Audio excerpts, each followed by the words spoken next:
자, 다주택자가 물량 쏟아내기 시작하면 신규 공급의 기존 물량이 엄청 폭락하겠죠? 요거는 잘 생각을 하셔야 될 게 2022년 같은 폭락은 없다. 근데 일단 다주택자가 물량을 지금 쏟아내고 있다. 매물 긴감을 보시면요. 지금 7만 건 돌파했습니다. 7만 1,441인데 이게 매물이 적을 때 어느 정도까지 떨어졌냐면요. 3만 8천까지 떨어졌었어요. 근데 지금 매물이 7만 개가 넘어갔다. 3만 8천에서 7만 1천이면 거의 2배예요. 거의 2배인 거고 지금 줄어든다는 전세 매물도 이제 계속 이렇게 3만 3천 막 이런 식으로 계속 줄다가 이게 3만 건대에서 멈췄어요. 그리고 다시 3만 1천 건대로 올라오고 있죠. 그러니까 전세 시장도 이제 거의 끝나가는 거고.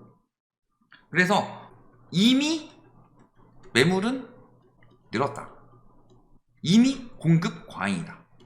그리고 저게 아직도 그 얘기를 해요.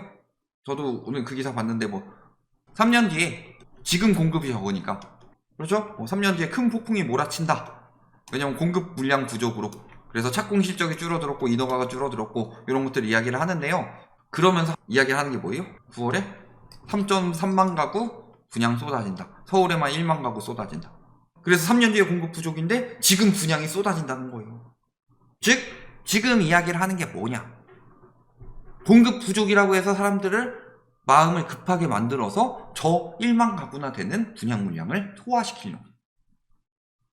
그러면은 과거에도 그런 적이 있었냐? 이걸 봐야 되죠. 그런데 자, 부동산 지인이란 사이트입니다. 수요 입주 그래프를 보시면요. 여기 2011년, 12년 이때 13년 이때가 집값이 떨어졌죠. 이때가 공급이 가장 적었죠. 그러면은 아이 전국이 뭐가 중요하냐? 서울을 봐야 된다. 서울이 핵심이다. 이런 식으로 이야기를 하는데 자 그러면은 서울의 경우는 어떠냐? 자 2008년 글로벌 금융이 터졌고 2009년에 데드캣 바운스 났다가 2010년부터 2013년까지 계속 떨어지는데 이때가 입주 물량이 제일 적었다. 그리고 집값이 폭등하던 문재인 정부 때 보시면은 자 2008년 노무현 정부 이전 제외하고요. 요때 집값이 떨어지던 시기보다 집값이 올라가던 문재인 정부 때의 입주량이 훨씬 더 많았다. 즉 신규 공급 부족으로 집값이 올라간다는 것은 진실 혹은 거짓이죠.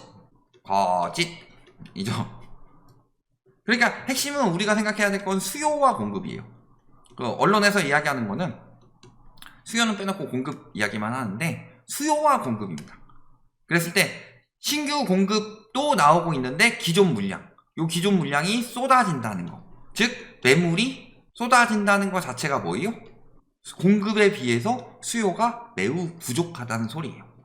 그러니까 우리 지금 올해 2023년 6월까지 거래량이 계속 늘었죠. 거래량이 계속 느는데 매물도 계속 늘었죠. 그러니까 금융이 좌지우지하는 것도 금융이 막 대출을 내주고 하는 것도 수요에 영향을 주는 거니까. 즉 수요도 늘었는데 공급이 훨씬 더 많이 늘었다는 소리예요. 근데 문제는 이제 7월부터 수요가 줄어들기 시작했다.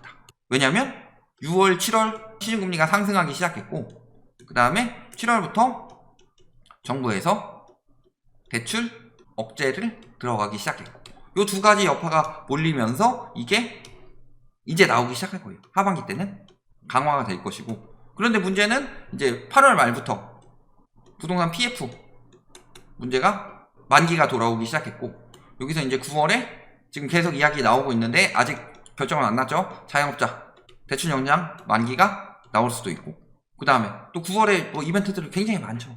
이런 이벤트들이 있어요. 그러면 요것들이 어떤 영향을 주느냐? 금융권에서 부실채권 대비를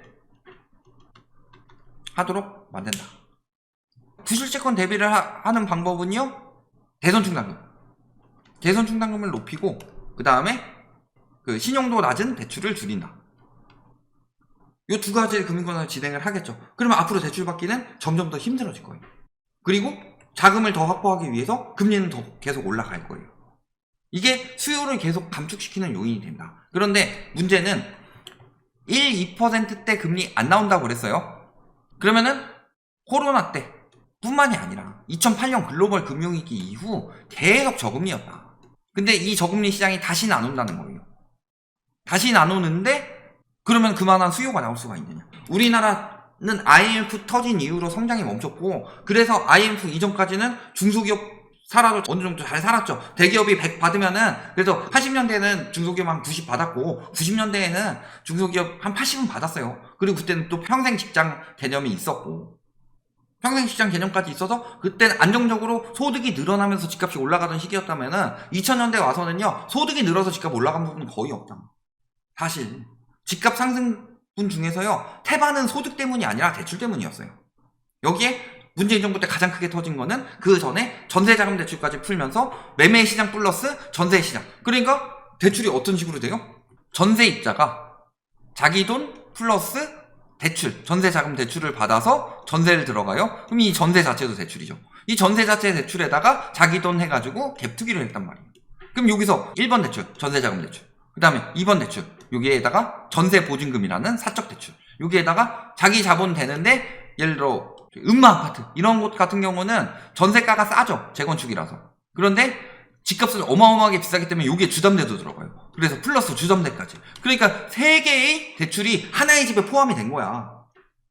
그러니까 유동성 뻥치기가 어마어마하게 된 거예요. 부동산 시장에만. 근데 저 통화승수가 부동산 시장에만 도는 거지, 이게 소비로 돌지 않아서 문제가 커진 거고. 근데 저 유동성이 축소가 돼요? 그러면 떨어지는 속도도 3배로 빠를 수밖에 없는 거예요. 다른 나라들에 비해서. 이런 부분을 고려를 해보시면은 앞으로 우리나라는 지금 가격에는 수요가 절대 생겨날 수가 없다.